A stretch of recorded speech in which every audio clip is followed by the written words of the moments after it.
اسمع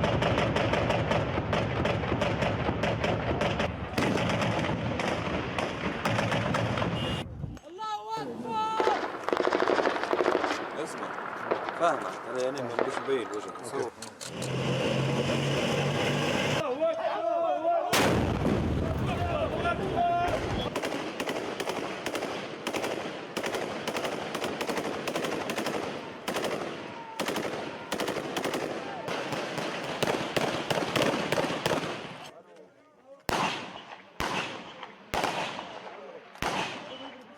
يا حمد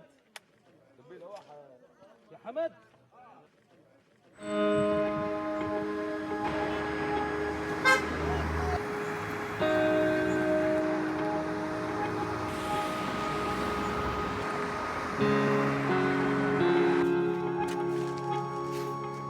Pretty much everywhere you look, there are signs things in Libya have been going terribly wrong.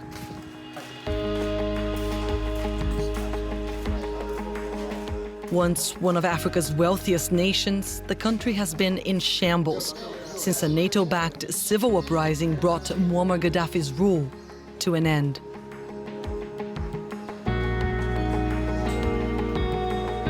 So much so that some here reminisce on the days Libya was governed with an iron fist.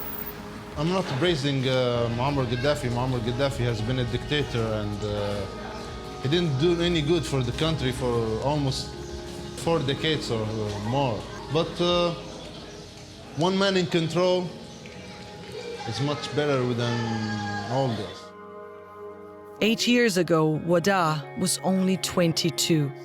He joined the revolution because he wanted change. Oh, I felt really hopeful. I mean, every time I hear takbir in the streets, every time I hear fire shots, there's something inside me that moves. I mean, a country without Gaddafi, without dictatorship, without all that. But it was an April Fool, you know. We got fooled. We all got fooled. That's my opinion. I mean, after 2014, all that collapsed.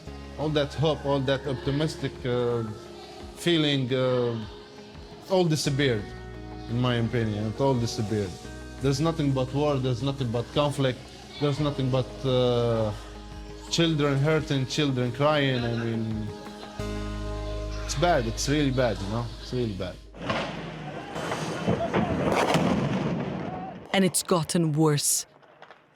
Since a renewed wave of violence reached the outskirts of Libya's capital. 2 sides, multiple players, in a dispute for power that has brought nothing but death, destruction, and hopelessness, embodied in an entire generation of Libyans that, like Wada, are now out of a job and of ideas. He's done with the fighting and has been spending time as best he can. Since the war started again, he has been volunteering at this shelter, where asylum seekers found refuge after escaping a detention center. The vast majority had come to Libya to try to get somewhere else and are now stuck. Just like Wada. I cannot choose a country. I would go to any country that would take me. A safe country where my children can get an education. My only ambition is to reach a safe country where I can speak freely and express myself. Munir, his wife, and 3 children can't really remember how long it took them to get from Eritrea to Libya.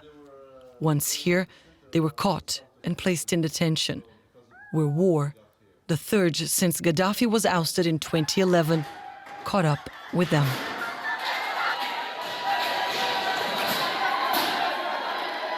This amateur footage shows Libyan militia believed to be part of Khalifa Haftar's offensive on Tripoli attack a detention center where migrants and refugees were being held. Munir was there and saw everything. People with guns came to us and wanted to take our phones and our money. We were divided into 3 groups.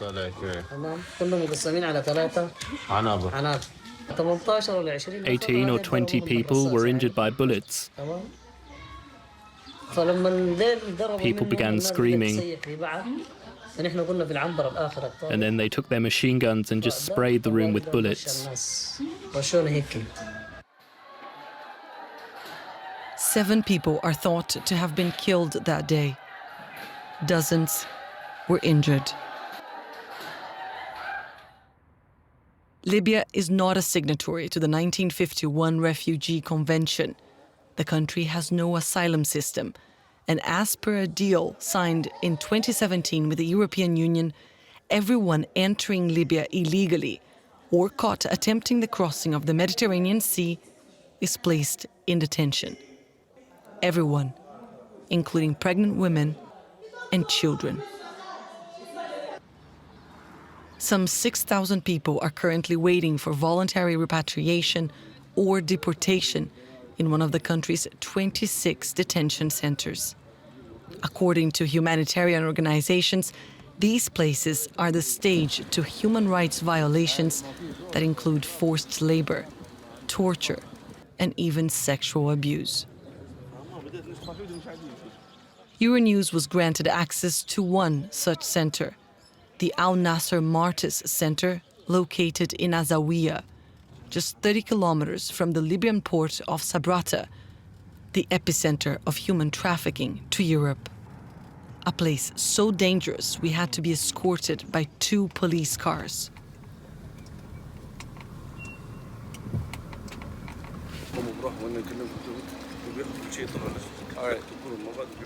A different group of guards showed us around the tire factory turned detention facility.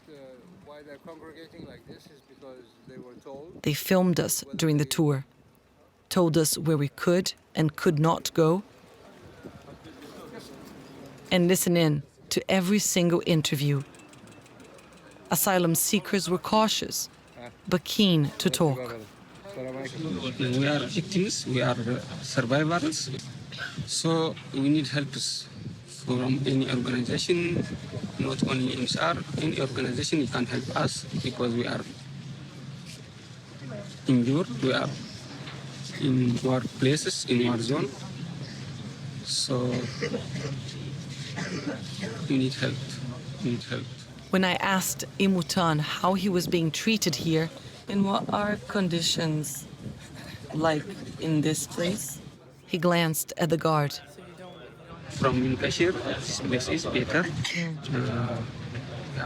We are free to work alone, and but there are some problems. That is crowded places. We sleep for 1 month, 2 people. The other is good for food.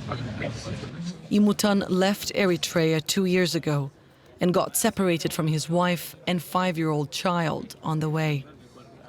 He hasn't heard from them since. We need a safe place, whatever the country, if it is better for us, safe places. How long have you been in Libya? 2 years and more. We ran from our countries because of war.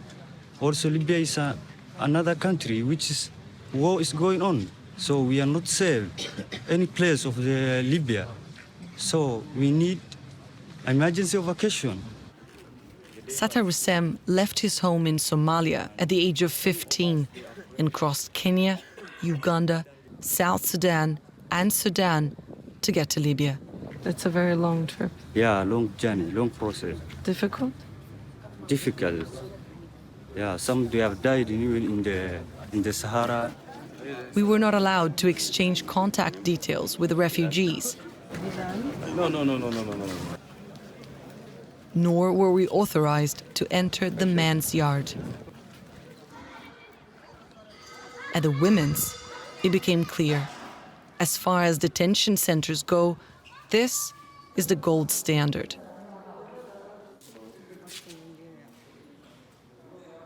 It's overcrowded, with over 850 people sleeping on the floor in communal hangars, But at least men are separated from women, and children get a space to play.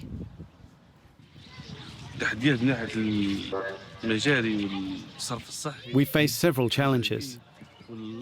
For example, there are no septic tanks, blankets. These are some of the main challenges we're facing. NGOs have been promising many things, but problems remain, and so migrants lose patience. They say, "We want this now, you promised us." So yes, there are challenges, and so far we have nothing but empty promises. We're trying our best. Indefinite detention, or the incarceration of a person without trial, is a violation of human rights laws. I asked the officer in charge of the center if he knew of other types of abuse. Have you ever seen anything wrong in this center? No, I've never seen anything like this. Here in this center, there has not been such a thing in this center at all. We avoided asking refugees whether they were under duress. They wouldn't be able to give us an honest answer. Plus, they had most of the questions, including the agonizing when will they be let go of here.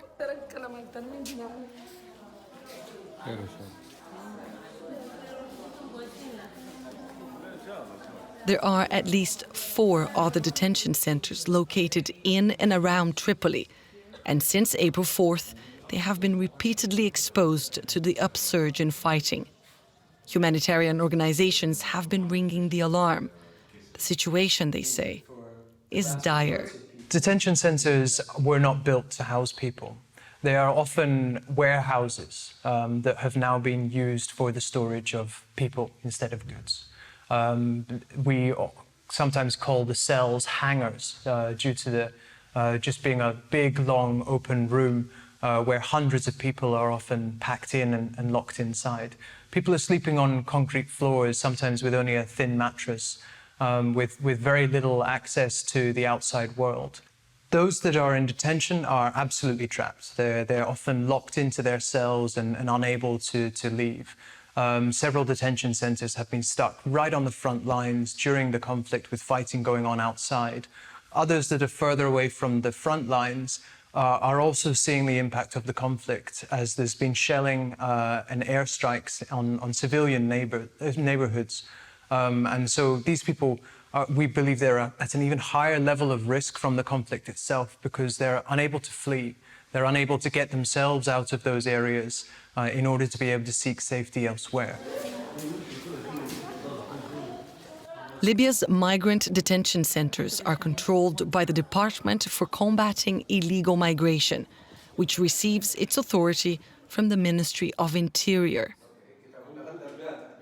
We secured a meeting with Fatih Bashaga, dubbed the man calling the shots in Libya today, to ask him why things are this bad. I once described Libya as a sick doctor that's being asked to treat patients. Because Libya has internal problems. Since the state fell apart, Libya hasn't been able to provide adequate services even for Libyans. And the EU demand that Libya secures the coast, fights human trafficking, cares and pays for illegal migrants in accordance with international standards. You know, Libya has many other problems: service problems, security problems, terrorism problems, and economic problems. Libya also has a militia problem. A myriad of groups that have been fighting for territory and power. Some, using the weapons they amassed in years of lawlessness, have engaged in other, more lucrative business, such as human trafficking.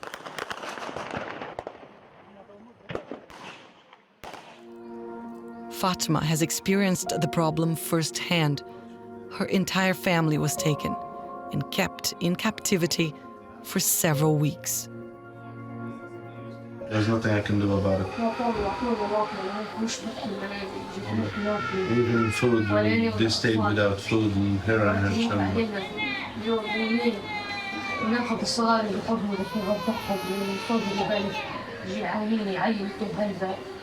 She used to nurse them. Fatma's husband is still missing. She escaped with her 3 daughters and, at least for now, is staying at this school-turned-shelter in the center of Tripoli, where we also met Munir and his family, and where Wada is volunteering. None of them have any idea as to what will happen next. If and when this school reopens for students, refugees and migrants will most likely be placed in detention once again. And Wada, well, Wada might end up in the front line. For the refugees in here, I mean, I said they fled one hell to another. I mean, Libya's in hell right now. Libya's truly in hell right now. I mean, it's not just them feeling it. We also feeling it. Us guys who lived here, who are born here, who are gonna die here. I mean.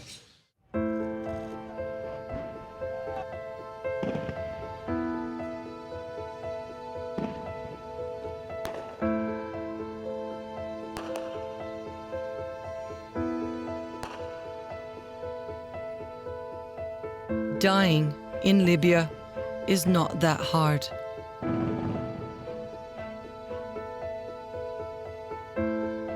And for many here, Western powers have a huge part of the responsibility.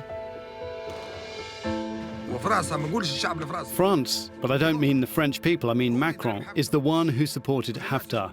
Anybody who dies here, Macron is responsible. These 3 Arabian countries, Egypt, Saudi Arabia and Emirates, support Haftar, but Macron is the biggest devil of them all. Macron supported Haftar both politically and militarily.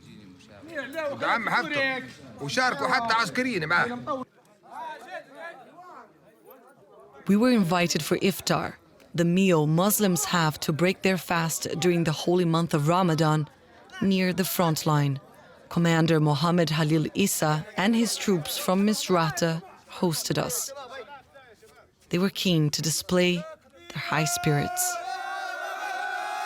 Misrata's 235 militia brigades are some of the most powerful forces in Libya. These are the men responsible for victory in the Battle of Sirte, known as ISIS's last stand in the country.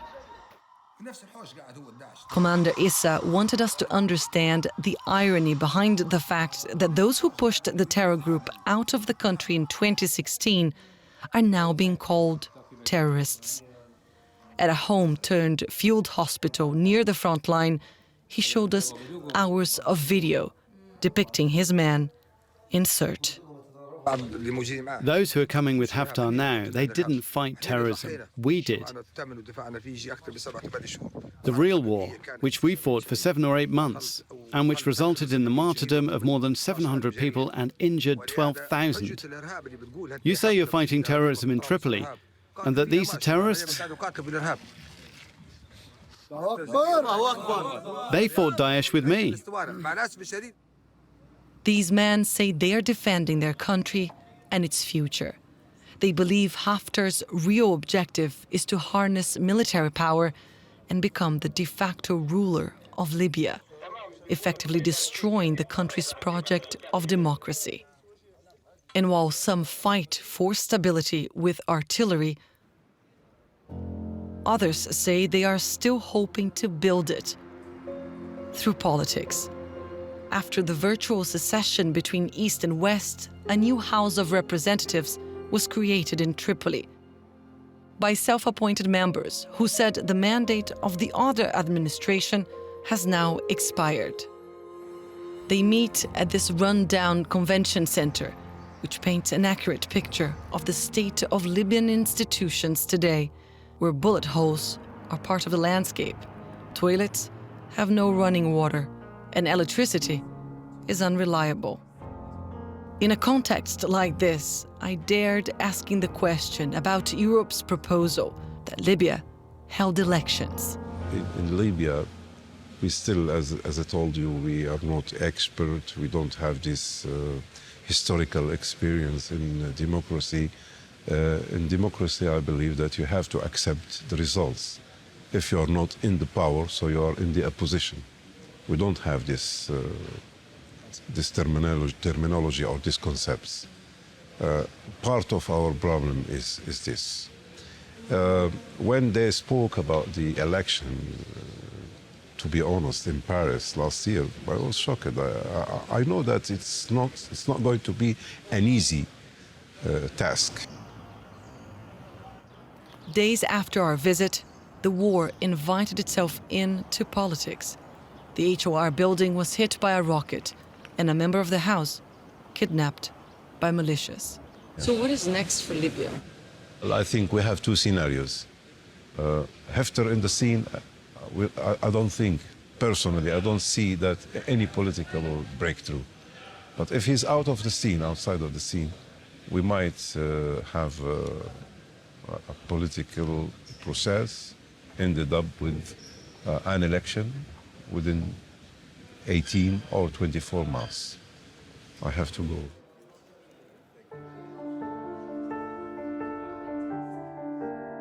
As faith in a political solution for Libya hangs by a thread, faith in something bigger is what keeps some here hopeful and alive.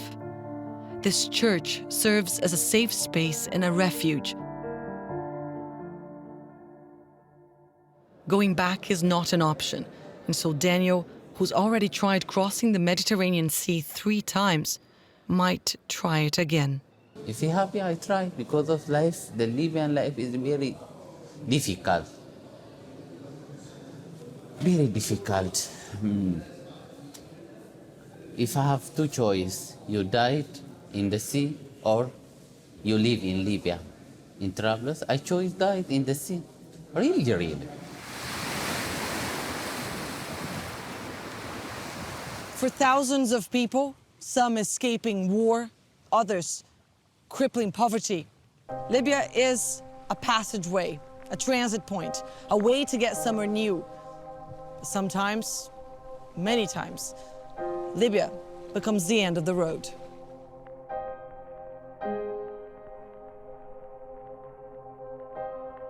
Over the past 5 years, nearly 20,000 people went missing while attempting the crossing of the Mediterranean Sea. According to the International Organization for Migration, over 8,000 of them are confirmed to have died. A massacre that many blame on Europe.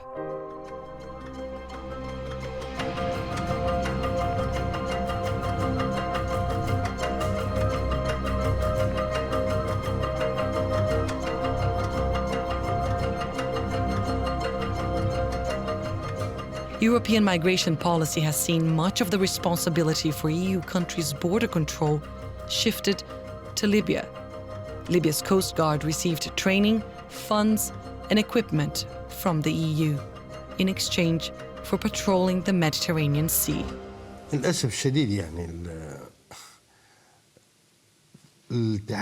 Unfortunately, the European Union is only interested in illegal migration.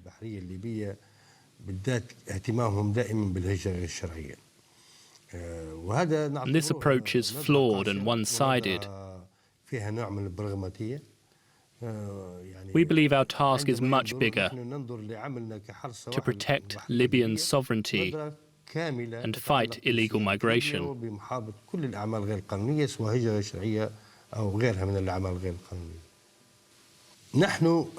When we fight illegal migration, we don't follow European models.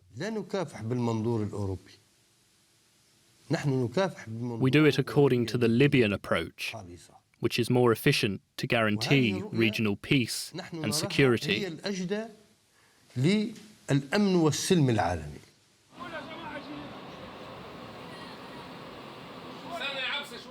With regards to their sometimes controversial approach when intercepting people at sea, Libya has been accused of abandoning migrants and refugees and threatening others at gunpoint. Lieutenant General Ayub Qasim says the country is merely trying to send migrants a message. We don't fight migrants. We're fighting the migration culture. We don't want migrants to think that Libya is open for whenever they want to come in and out.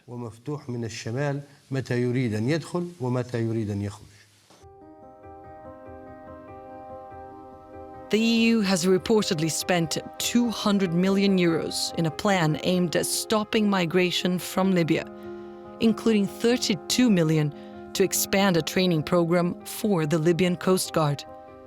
Libyans say all that money got them was 6 old Italian vessels. We boarded one of them for a routine night patrol, 60 nautical miles northwest of Tripoli. Tonight, officers are looking for people smuggling, but also illegal fishing and drug or fuel trafficking. But halfway through to our destination, we were forced to turn around. We're now arriving back in Tripoli. The weather conditions were pretty bad, so we were forced to cut this patrol short. The commander was explaining how little means they have to actually conduct these operations.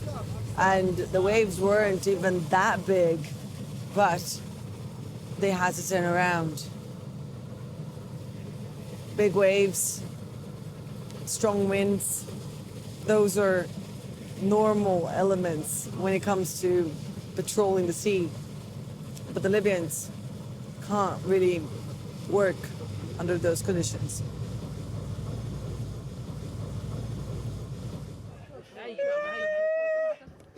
Since the conflict started again, a spike in departures saw more than 100 migrants and refugees drown.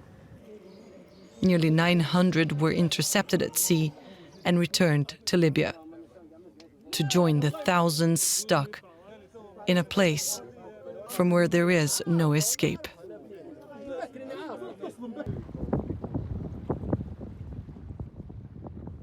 Would you ever consider like what these people do, just to get on a boat and leave? All the time. All the time.